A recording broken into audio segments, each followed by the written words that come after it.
Okay, so there's an old story that everybody but maybe one person has heard, but I'm going to tell it again anyway because it proves a point to me. About the fellow who was walking through the graveyard one night, and there was a freshly dug grave where there was going to be a burial the next day, and he fell into it. And he tried everything he could to get out of that grave. He tried jumping and climbing and making holes for his feet. He just absolutely couldn't get out. And exhausted, he went and sat down in the corner. And it just so happened that evening that another fella came along, fell into the same hole, and he started trying, jumping and everything to get out. And finally the guy in the corner went over and tapped him on the shoulder and said, "You're wasting your time. You'll never get out of here." But he did.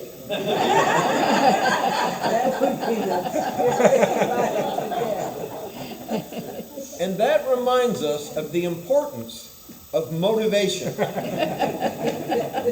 And we're going to talk about motivation tonight because for Jesus, motivation is extremely important when it comes to why we do what we do. And we're going to look at the general subject of hypocrisy. But let me just back up and see if you can remember. There were 6 areas that Jesus pointed out. Nobody looked down at their Bible. Everybody look. There were 6 areas that Jesus pointed out where our righteousness had to exceed the righteousness of the scribes and the Pharisees. Can you remember some of those? Murder? Is it okay? Anger in the heart, right? Okay. Come on, some of you guys know. Adultery, lust in the heart. Well, do we need to go back? No, pride wasn't one of the 6. Now you'll be glad to leave, Marianne. I'm sorry. Again? Yes. Just taking an oath at all. And it's not a thing against oaths. It's a thing against not telling the truth. Let your yes be yes and no, no. And that's all you need. That way people will know that you're telling the truth. And then there's an eye for an eye as compared to the non-retaliation, which Jesus recommended. And there's the love your neighbor and hate your enemies. Jesus said, no, it's never been that way. I want you to love your enemies. And then there was the divorce stuff. Don't treat people as if they're disposable. I know what Moses said you could do, but you don't have to do it. So he gives us a higher standard for keeping spouses and so forth. So those are the 6 areas in which Jesus says, I want you to be different from what you see going on all around you. The standard that is set by the scribes and the Pharisees is not good enough. In fact, if yours doesn't exceed that, you are not fit for the kingdom. That didn't come from me. That came from Jesus. So, then he starts thinking about all the things that the scribes and the Pharisees did. And he gives a warning now about doing your acts of righteousness to be seen by other people. Acts of righteousness. Now, I don't know how many there are, but Jesus talks about 3 of them. Did you read the material? Do you have any idea?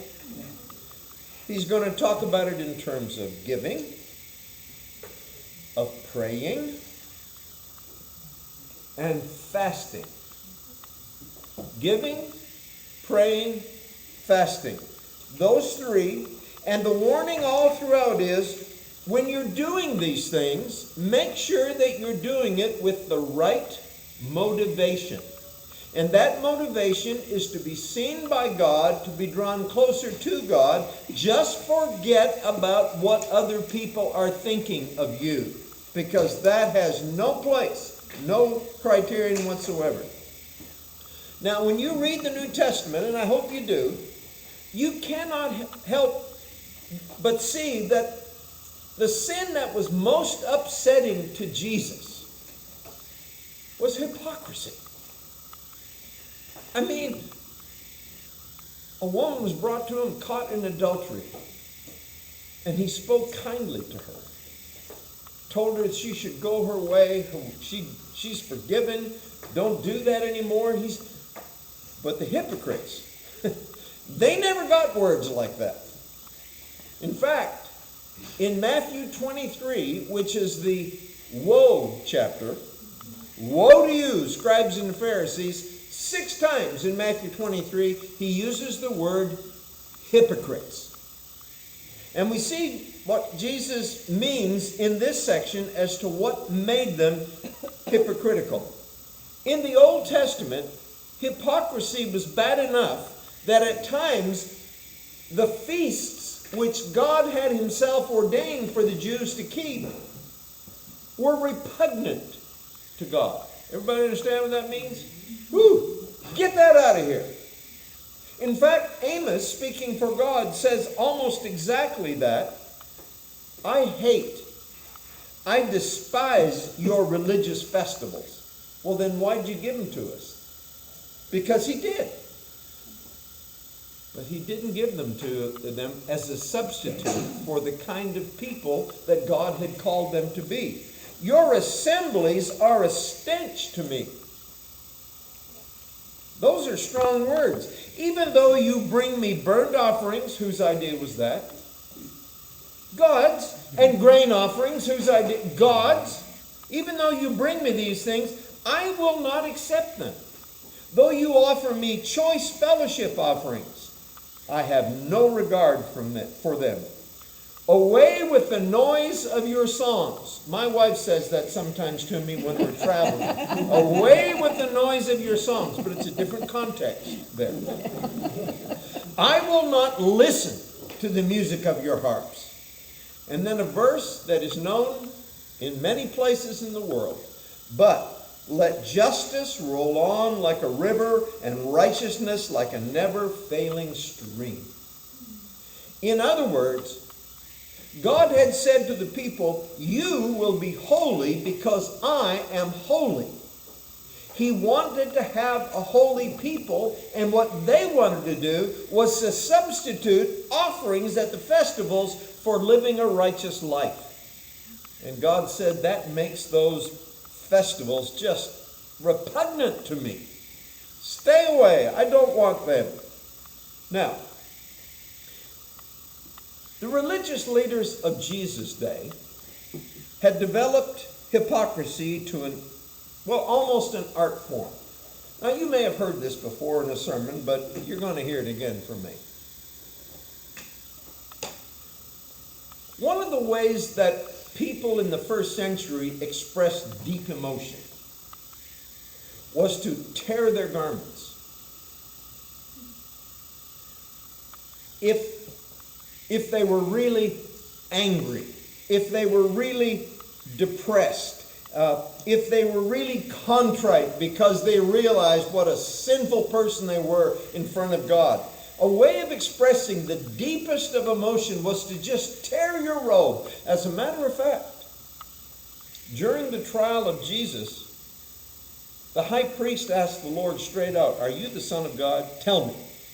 And he said, yeah, I am. And from now on, you will see the Son of God coming with the clouds. Do you remember that? And the priest tore his robes and said, what more do we need? This man is guilty of blasphemy. Well, the religious leaders of the day had developed a system so that you didn't destroy a perfectly good robe. Almost. If they'd have had Velcro, I guarantee they would have used it. What they did was they had one seam in there that was sewn very loosely. And they would tear their robe along that seam and show great deep emotion, and then they'd give it to their wife and say, sew this back up, honey. Why would you waste a robe when you could fake it? That's really what they're doing. The emotion is not strong enough to actually tear their robe, but it'll look like it is because we're tearing it right along a seam that we have done probably several times before, and then the little woman can sew it back up. That's the kind of thing that the religious leaders of Jesus' day were doing. And, well, it made quite an impression on others, by the way, but the Lord, it didn't make an impression on him. Two passages in John that I put in your notes, and I'm going to read them. John 5 and verse 44, Jesus said, "How can you believe if you accept praise from one another, yet make no effort to obtain the praise that comes from the only God?" Jesus said so often, and especially in the Gospel of John, you've got to believe. You've got to put your trust in me. How can you, he says, if the only thing you're really concerned about is what other people think and say? John 5:44. And then later on in that same Gospel, John, the apostle, looking back probably 50 years before he wrote his Gospel, said this: "They loved the praise from men more than praise from God."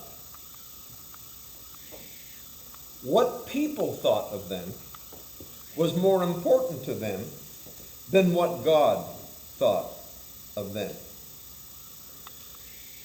In that Matthew 23 passage where Jesus 6 times calls them hypocrites, the first 5 verses of that chapter kind of tell why he does that.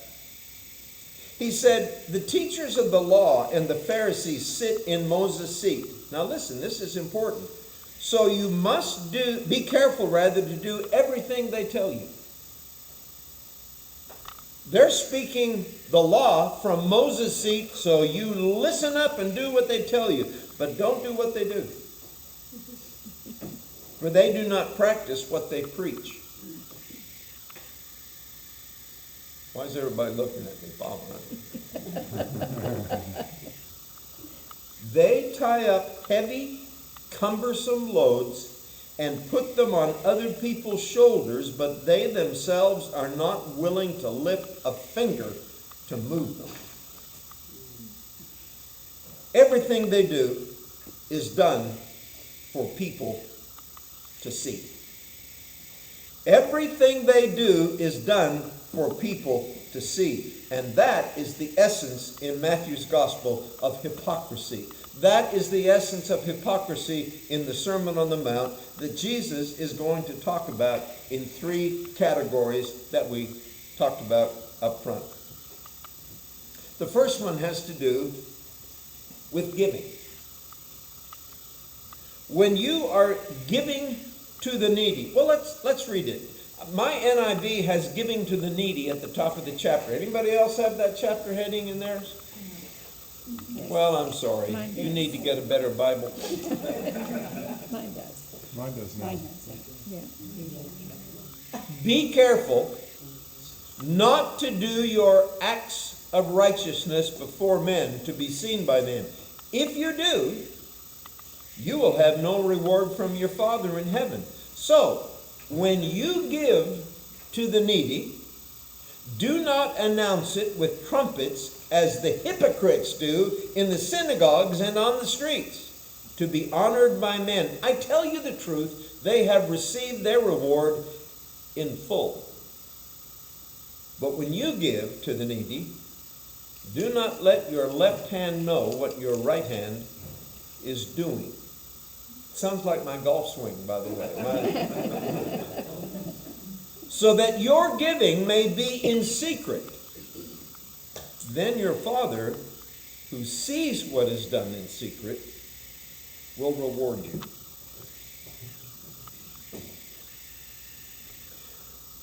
God has always required generosity from his people. That didn't start when Jesus of Nazareth came on the scene. That is part and parcel of the Old Testament message for the Israelites. Deuteronomy 15, verse 11. It's in your notes. There will always be poor people in the land. Therefore, I command you to be open-handed toward your brothers and toward the poor and needy in your land. When you see people who need help, you give it to them. Proverbs 14:31. He who oppresses the poor shows contempt for their maker. Did you hear that? He who oppresses the poor shows contempt for their maker.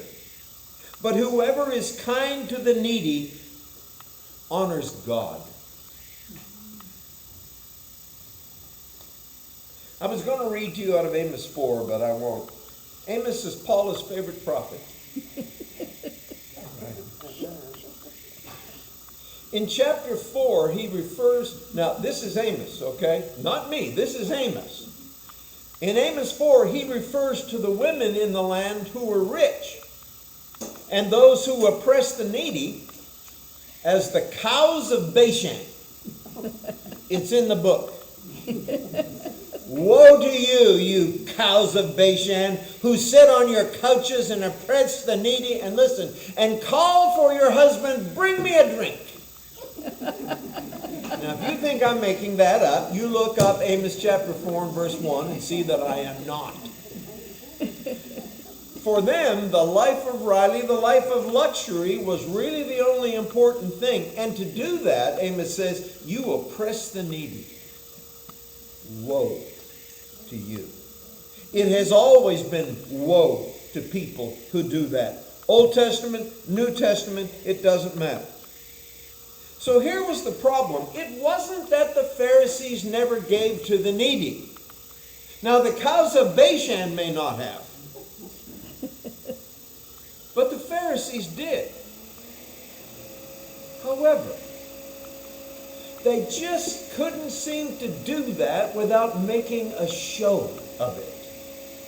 Jesus says when you give to the needy, don't sound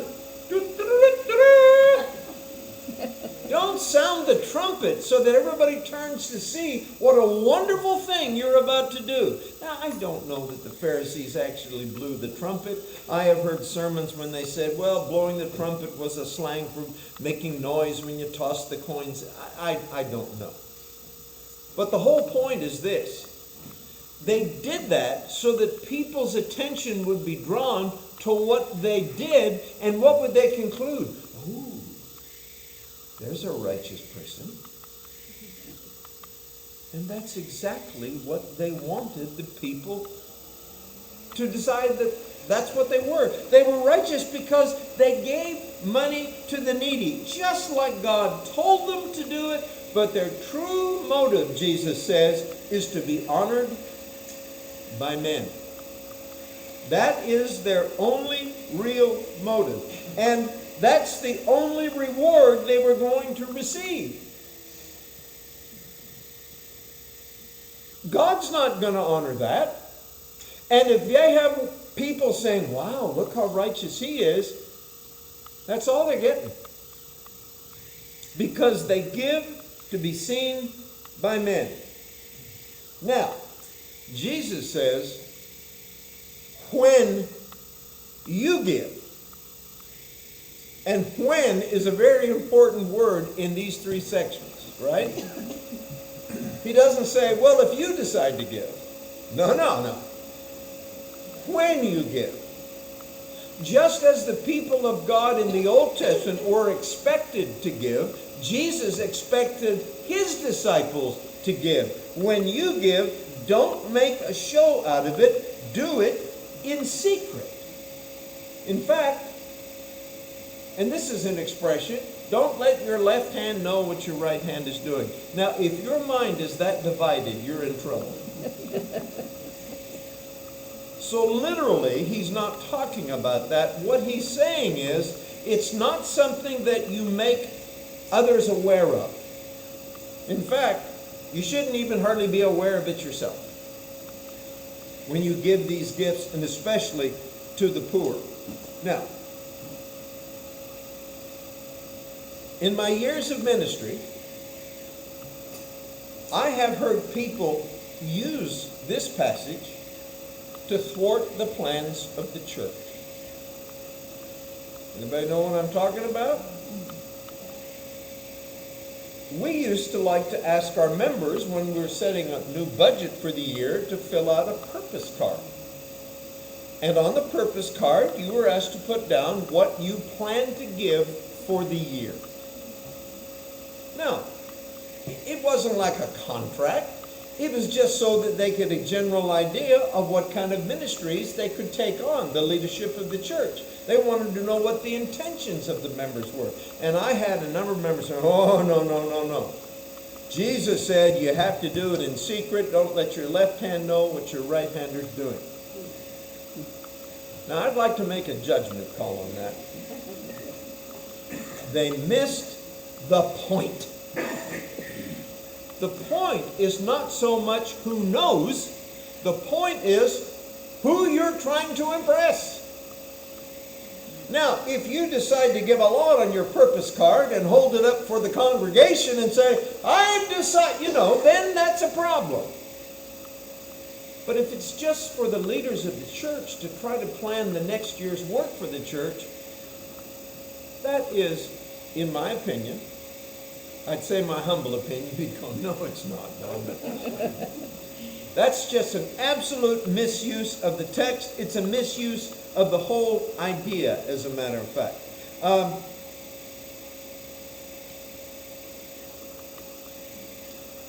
There's a little story occupies about this much in my Bible in Luke 21. You know the story. Jesus was at the temple with his disciples watching what was going on. And they watched the rich people throw in a bunch of cash. And here came a widow woman who had 2 copper coins to her name. And she, listen, because this is the point I'm trying to make, publicly. She didn't walk up and go, she gave like the others gave in terms of method. But Jesus says, I tell you, she gave more than all the other ones because she gave everything she had. So I'm not making the point on her generosity. I'm making the point that she gave it in a public way, just as the others gave in a public way, but she didn't give it to be recognized as being generous. She gave it because that's the way her heart felt that day. And I just think there's a lot that's public about giving for the church. I put a couple of these passages in your Bible, and I know you've spent most of the afternoon looking these up. Think in terms of whether it's okay for people to know what you give. In Acts 4, it says, all the believers were one in heart and mind. No one claimed that any of their possessions was his own, but they shared everything they had. And with great power, the apostles continued to testify to the resurrection of the Lord Jesus. And God's grace was so powerfully at work in them all, that there was no needy persons among them. From time to time, those who owned land or houses sold them, brought the money from the sales, and put it where? At the apostles' feet. So there was 11 at least who knew. And I'm going to suggest to you they did that in the context of the assembled people of God. They brought money and they laid it at the apostles' feet, and it was distributed to anyone who had need. Those who had need and were receiving funds knew exactly where they came from. They were coming from other people in the assembly who had brought it. And that leads to an unusual story in the early church. Verse 36 says, there was one fella who's, I don't know how many people sold, but one fella is mentioned, and I guess he's mentioned because he plays a fairly prominent part in the book of Acts later. His name was Barnabas. Well, that wasn't his name, but it was the name they gave him. And it means son of encouragement. And again, not to beat a dead horse, his dad's name was not encouragement. He was recognized as an encouraging kind of person. He sold a piece of land and he brought the property and laid it at the apostles' feet. Which another couple in the congregation noticed. You know who they were? Ananias. Who? Ananias and Sapphira. I have a very active imagination. As they're going home that day, wow. That Barnabas, wow. And you notice they even changed his name. Wow. You know, maybe we should give. Well, Ananias, you know, we've got that piece of land. I don't know. Did we have any plans for that land? Well, not really. I guess we could sell that piece of land and just give them money so that the poor among us could be helped. Sapphira said, well, we could do that. But Ananias, there's this necklace that I saw down at the local jewelry market that I've had my eye on for a long time. I kind of would like to have that. And he said, well, it's surprising you could say that because there's this beautiful light blue robe down there, and I would kind of like to have that. Well, why don't we sell the land, use some of the money to buy the necklace and the robe, and then we can give the rest of the money to the apostles. I like it. Plan in place. Everybody's going to be happy. So Ananias brings the money from the sale of the land minus robe and necklace, and don't look for that in the New Testament. It's not there. You know that. And Peter says, hey, great. This is nice, guys. We appreciate it. Is this everything you got for the land? Yeah, it is. See, that was a mistake. And here's what Peter says, essentially. Obviously, I'm elaborating. You know, Ananias, that was your property. Nobody ever said any different. You could do with it whatever you want. You could keep it. You could sell it. You could keep all the money for yourself. It's not a problem. Or you could have bought that robe and necklace and just brought the rest of the money and said, this is part of what we sold the land for. But what you did was to lie to the Holy Spirit.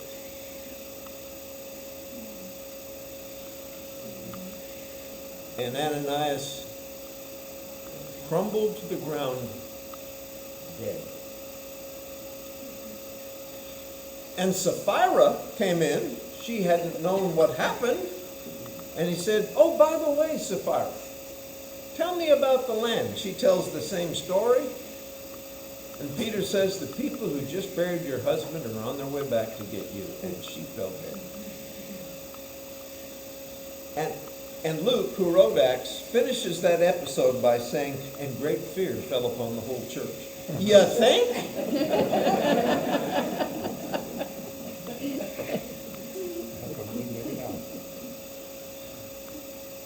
And it occurred to me that if churches today were under the same judgment for people misrepresenting how much they give to the Lord, there'd probably be only a few members in every congregation.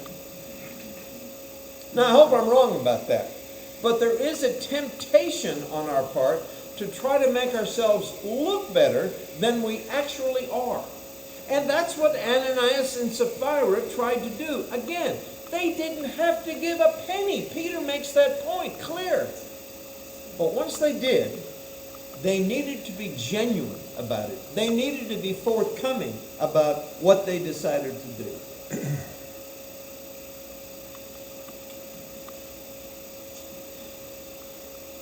Jesus reminds us that when we give with only the thought of God in mind, God will reward us for that. Now, wouldn't you like to have Jesus up here? You'd say, well, how?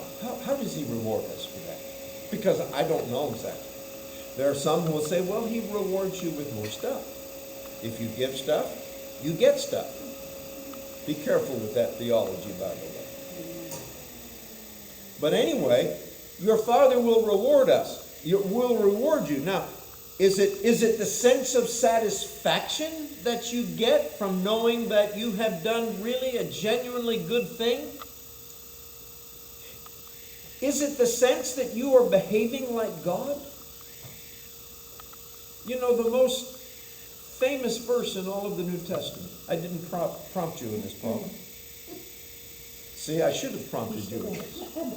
For God so loved the world that he gave. And when we give, we are like God. And remember, the last verse of the previous chapter says, therefore, you must be perfect, even as your heavenly Father is perfect. And I suggested to you that we are supposed to be doing the kinds of things that our Father does. And when we give, we imitate God. We are like God. Perhaps you may feel you have a closer walk with God because you become more dependent upon God because you've used your money to help other people. Jesus says, when you give, don't make it about other people seeing it. Don't make it about making a show. Now, there are a lot of wonderful organizations in the world for you to give to. And some of you probably give to those organizations. Whether it's the United Fund or the Salvation Army or a university. For us, we like to prioritize our local church. That's just something that we've decided would be the best thing for us to do. That doesn't mean you ignore other things. But that's for us. And I think I can make a case biblically for that if you want to sit down in the library and chat about it sometime. I mean, it's not just something I decided out of the blue. I think there's evidence in Scripture for that. But anyway, that's the point of another discussion. Everybody understand giving? Number one. Number two, praying. Verse 5.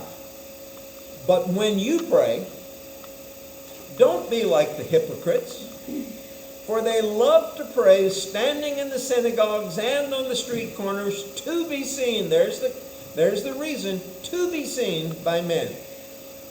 I tell you the truth, they have received their reward in full. When you pray, go into your room, close the door, and pray to your Father who is unseen. Then your Father who sees what is done in secret will reward you. And when you pray, do not keep babbling like pagans, for they think they will be heard because of their many words. Do not be like them, for your Father knows what you need before you ask him. It is at that point in the text that we are given what we call the Lord's Prayer, the model prayer, and that will be the subject of our discussion next week. But right now, we're going to talk about what Jesus says, when you pray, don't be like the hypocrites.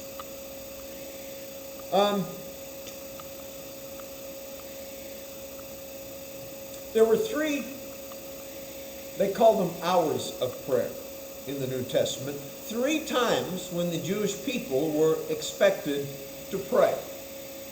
And even after Jesus was ascended back into heaven, we are told that Peter and John one day were going up to the temple at the hour of prayer. Did you know that? So they kept the same tradition that they had kept since they were boys. They were going up to the temple at one of the hours of prayer. Now, you didn't have to be at the temple, but it wasn't a bad idea to be at the temple when you prayed. And so many of the Jews made the trek down to the temple to pray at the hour of prayer. 3 times a day. Sometimes people wouldn't quite make it to the temple. And so when the horn blast went off, much like the siren that's 50 feet from our window, sorry, they would stop. It's time to pray. And actually, we prefer it here. And by the way, most Jews raised their hands when they prayed. That was the posture of prayer. And they would pray on the street corners, which is not necessarily a bad idea, but if your motivation is to, quote, be seen by men, then, like Jesus says, yeah, they have the reward. And what is the reward? People going, whoa, what a prayer. That guy knows how to pray, I tell you. That last phrase he used in the second last sentence, I'd never heard that before. That was really good. If they did it to receive the praise of men, that's all they got. It's not the place of prayer that is wrong, it is the motivation for prayer. For instance, I was part of a church plant in Arlington, Texas, years ago. And one of our people, I don't remember who, it wasn't me, said, you know what might be a good idea? We had in mind the neighborhoods right around where the church was going to be planted. That's who we were.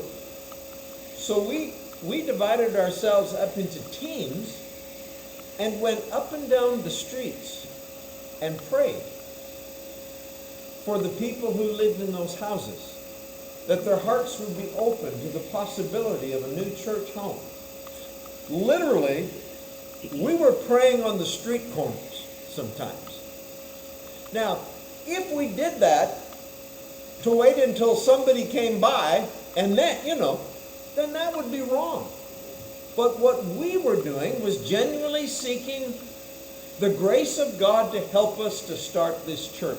And we felt like that showing God our purpose and asking Him to bless our efforts by opening the hearts of the people in the neighborhoods around the church, that would be a good idea. So it's not the place you pray that's bad, it's your rationale for why you're praying. And they are praying to be seen by men. And they have a reward, but that's the only kind that they got. Oh, and by the way, Jesus adds, and He doesn't even need to add this. I'm sorry, Lord, I didn't mean that. For the hypocrisy, He doesn't need to add it. But what He says is, don't be like the pagans and pile up your words. You don't need to do that.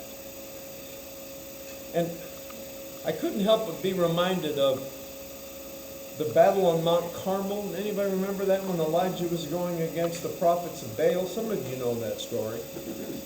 And they both built altars and they put an animal on it to sacrifice, and then they called for the God of the heaven, of their God, to light the fire. Anybody remember that story? Well, the prophets of Baal went on and on and on. And Elijah, because he was a lot like me, said, you know what? He could be just kind of lost in thought. He could be traveling. He might be on vacation somewhere. Worst case scenario, he could be asleep. And you might need to wake him. And so they yelled louder. That is the pagan idea. And they did that for hour after hour after hour. And guess what? Nothing happened. So Jesus said, don't be like the pagans in thinking that the longer you go, the more effective your prayer is. However, there is nothing wrong with saying, I'm going to pray for an hour or 2 hours. Or I'm going to ask God about this several times today. Do you remember the parable that Jesus told about the widow who had an issue? Doesn't say what her issue was, but she had an issue, and she kept going to the judge day after day after day. And finally he said, if you will go home, I will do what you want. Then he didn't say God is like that. He said, if you have a God who's not like that, judge, just think of how quickly He'll answer your prayer. She wore him down. So, it's not bad to pray over and over again, even about the same thing. Now, There's a frequently repeated story that I heard years ago about a minister in New England who described an elaborate and polished prayer that was offered in a fashionable Boston church. And he described the prayer as the most eloquent prayer ever offered to a Boston audience. Is this thing on? That's what Johnny used to say. Because that's exactly who the prayer sounded like it was going to. The Boston church audience, not God. God expects a simplicity and in the kinds of things that we talk to him about. You don't have to overwhelm God with your knowledge of the English language or really theological terms that you can use in your prayers. Again, the issue is motivation. And I don't want you to be misled by verse 6. It says, when you pray, go into your room, close the door, and pray to your Father in heaven. That's not the only way you can pray. But I think Jesus is saying, listen, if this is a problem for you, if you find yourselves being too aware of who's around you listening, then avoid that by going into your room and being by yourself. But that doesn't mean that public prayers are not perfectly acceptable. Jesus, just 2 occasions. One of them when he fed the 5,000. Do you remember how he had the disciples seat the 5,000 people in groups? And then he took the lunch that the boy had brought, and he looked up to heaven and he gave thanks. Well, what a show. No.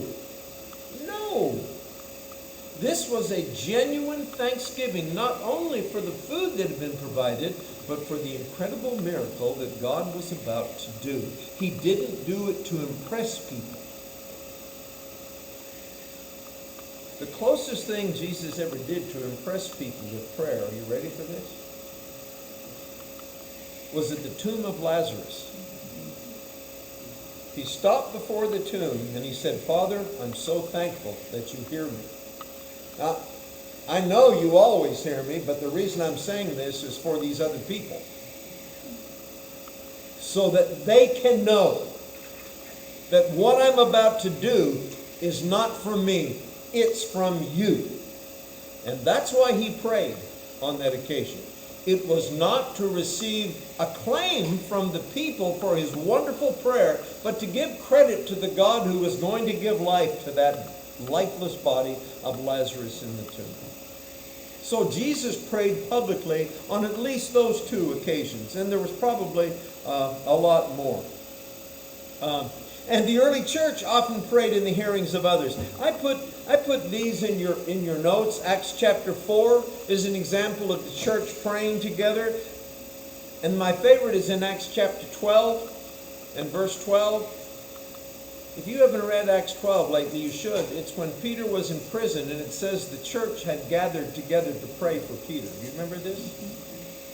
And right about that time, an angel comes and delivers Peter from prison, and he goes to the place where they're praying for him. And he knocks at the door, and they send Rhoda, the maid. And she comes back and says, it's Peter. And they said, it must be his ghost. It can't be Peter. They're praying for Peter. But it's hard to believe, isn't it, that he could somehow be delivered. Now, they weren't all separated. They were praying together. They were aware that each other was praying, but they weren't praying to be congratulated on such wonderful prayers. They were praying that their beloved Peter would be released. Again, the use of the word when. Jesus doesn't say, so, if you pray, when you pray. Kingdom people are expected to be people of prayer. That they are in contact with God and their spiritual life is formed by that. There's an old book called The Big Fisherman. I read it a long, long time ago. It's by Lloyd C. Douglas. And there's an episode in that it has stuck with me through the years. A Roman officer was praying for Peter, that Peter might be spared. And when he was condemned, Mencius said to Peter, I have prayed for you, Peter, but it hasn't done any good. He said, I'm sure it has. I haven't been afraid. I've prayed for you, Peter, but it hasn't done any good. He said, I'm sure it has. I've not been afraid. And sometimes God doesn't answer our prayers the way we think he ought to, but he always hears us. Pray not for the applause of people, but because you want to enhance your relationship with God. I think most of us would benefit by being more prayerful. Number 3, fasting.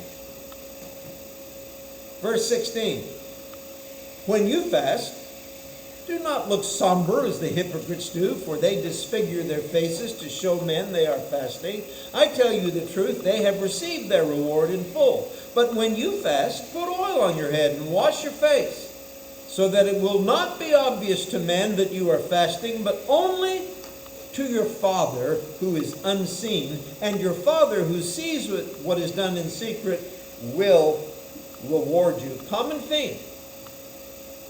Let God see. He will reward you. Don't worry about what other people are doing. Now, fasting. The third of the spiritual disciplines, giving, praying, fasting. In the Old Testament, the only time fasting was required, commanded, was on the Day of Atonement. That's the day they brought in the 2 goats. One was killed, the other driven off into the wilderness to take the sins of the people. The Day of Atonement, still practiced today by the Jews, and fasting usually goes with it for most of the Jews on the Day of Atonement. The Jews also fasted occasionally when they wanted God to know that they were being serious about something. You know, they fasted. Psalm 35 verse 13 is in your notes. You could look at that sometime. I don't have time to talk about it. Now, apparently, John the Baptist and his disciples were fasters. Everybody know what fasting is, by the way. That's going without food, in case you don't know. And you're wondering, Don, do you fast? Come on. We'll talk about that in a second. But apparently, John the Baptist and his followers fasted. And they came to Jesus on one occasion, it's in Matthew 9, and they said, you know, there's something we don't understand, Master. John taught us to fast, and we fast. Even the Pharisees fast. Why don't your disciples fast? A reasonable question.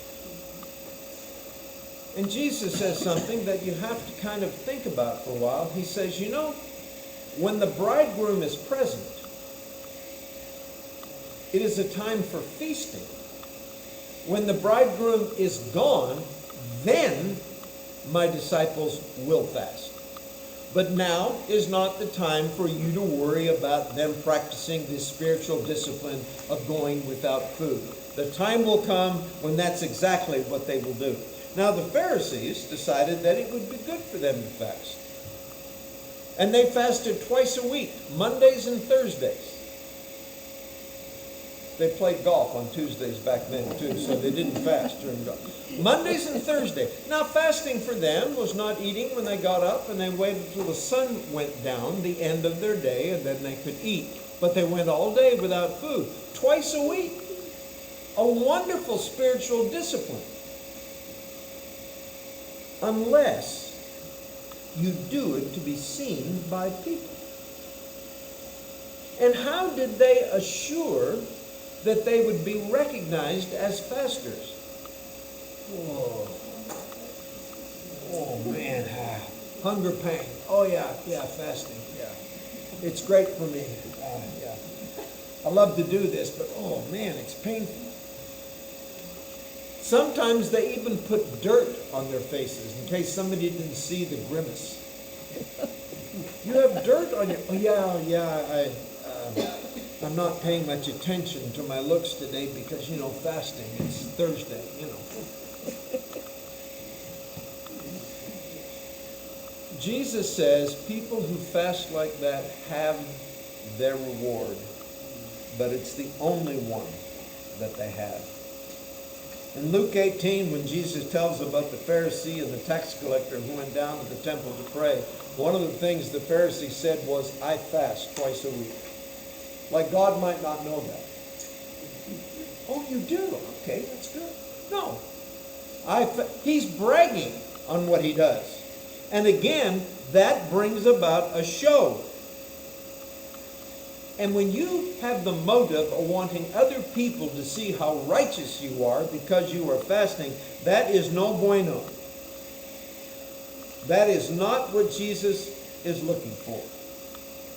Now, fasting can be a way to deepen our spirituality and to become more dependent upon God. Don't you find it interesting, not accidental, that right at the beginning of Jesus' ministry, what did he do? He went into the wilderness and fasted for 40 days. That can't be right. Let me look that up.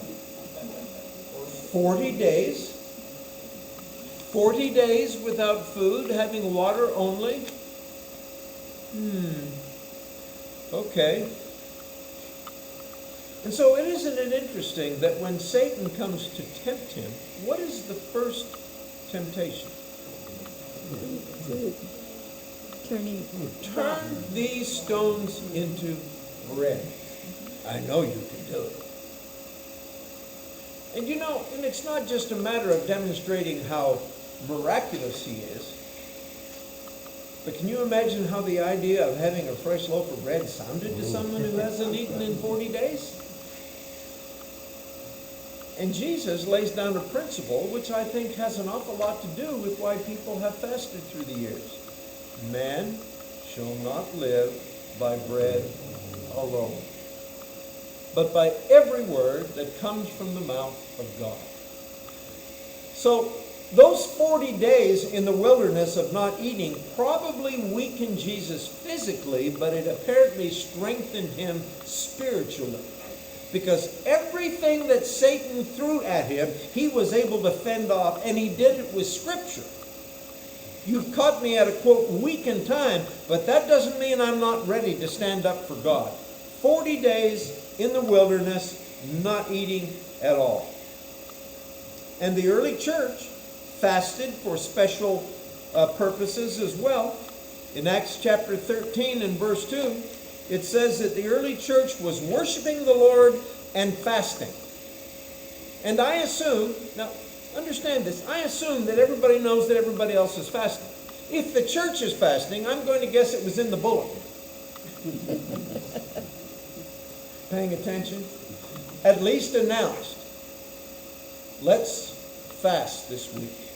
Because we've got Paul and Barnabas here with us. And we think God is going to do something special. It's the church in Antioch, by the way, that became the sponsoring church. And at the end of that period of fasting, it says the Holy Spirit spoke to that church and said, set apart Barnabas and Paul for me for the task, whatever, that I have chosen to set them on. And that's when they sent them out to be missionaries. So when they demonstrated to God how serious they were about being His kind of people, they weren't showing off to anybody else, but they were drawing near to God, and God used that occasion to set apart Paul and Barnabas for a tremendous mission in which a number of churches were established and Christian people or people were brought to Christ and were saved, and it was a wonderful thing.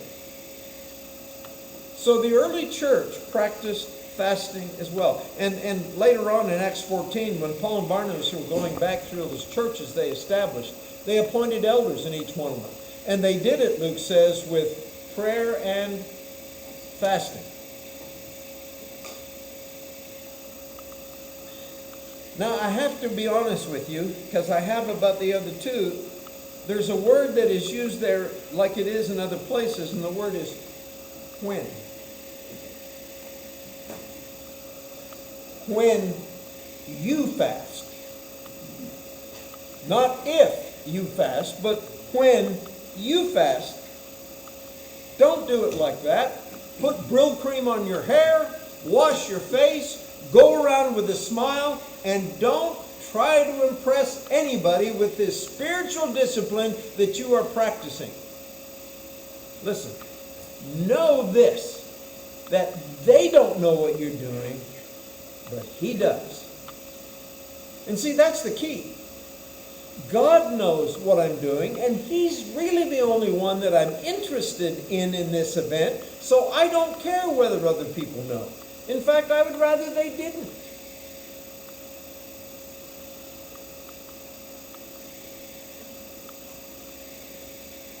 I don't know if any of you have ever practiced fasting. I'm certainly not one who's qualified to talk about it. But I do know that fasting can help us draw closer to God by remembering that He is a part of our daily life. Now listen, I'm not being funny when I say this. If you are fasting, you are going to be hungry. And when you are hungry, you will probably say, why am I doing? Oh yeah, now I remember.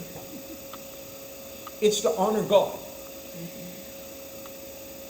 Fasting and being hungry gives you the opportunity to remember that you are trying to honor God with this discipline.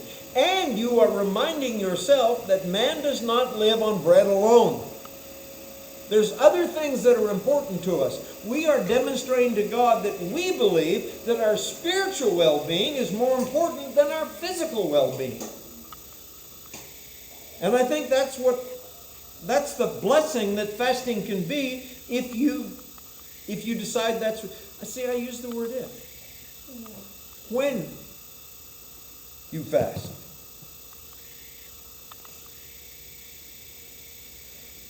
In today, there is an emphasis, maybe you get it as an ad on the games you play, on intermittent fasting. And intermittent fasting, I tried to read an article about it today, but I had to sign up first. You know, okay. So, but it's the idea of fasting occasionally and in certain ways and avoiding certain foods, but it's for health purposes. It's to help you lose weight. It's to help your body be better physically, whether it loses weight or not. It's supposedly good for your health. But that's not the kind of fasting that I'm talking about. I could certainly use some intermittent fasting and certainly could afford to lose some weight and need to lose some weight. But the kind of fasting that Jesus is talking about is a spiritual discipline in which we say to God, this day you are going to be my focus and I'm going to cut out food. And every time I'm hungry, I'm going to think of you. And I think we should all try to do that occasionally. Now, there's a danger, of course, in trying to help others. Have you ever tried fasting? I was doing that last week, and no. Don't try to motivate others by telling them what you did to fast. Keep it between yourself and God. Don't practice righteousness to be seen by others. Now, one final thought or two, Paul. My wife reminds me every week, Paul, that really we were assigned till 8:15, but I'm almost done.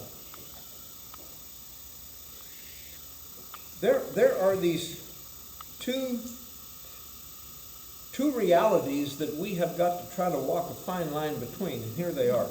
Don't do your righteousness to be seen by men, and let your light so shine before men that they will see your good works and give glory to your Father who is in heaven. We are not supposed to be people who are not known for our righteousness. We are supposed to be people who are not known as people who practice righteousness to get pats on the back from people. But we are supposed to be people who live righteously so that people can see our lives and give glory to God. That's what it says in the Sermon on the Mount, remember? So you have, let your light shine before men. Don't do acts of righteousness to be seen by men. It's the motivation. It's why you're doing it. And we walk that path between those two. I have a question for you right at the end.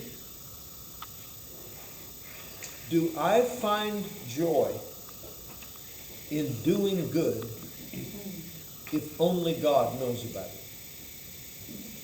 Now think about that.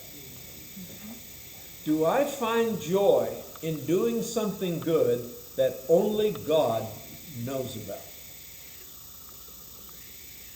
If you're not sure, here's your homework. Do something good for someone this week, and they will have no way of knowing that you did it, and don't tell anybody. Except when I say next week, how many of you did that? No, I'm not going to. But it's a way, I think, of trying to experience what Jesus is talking about in these warnings. To be a righteous person just because you serve a righteous God. To be a holy person because you worship a holy God. And to be a giving person because you serve a giving God. Do something good that only God knows about, and see if it brings you joy. Okay? All right. As Forrest Gump says, that's all I got to say about that.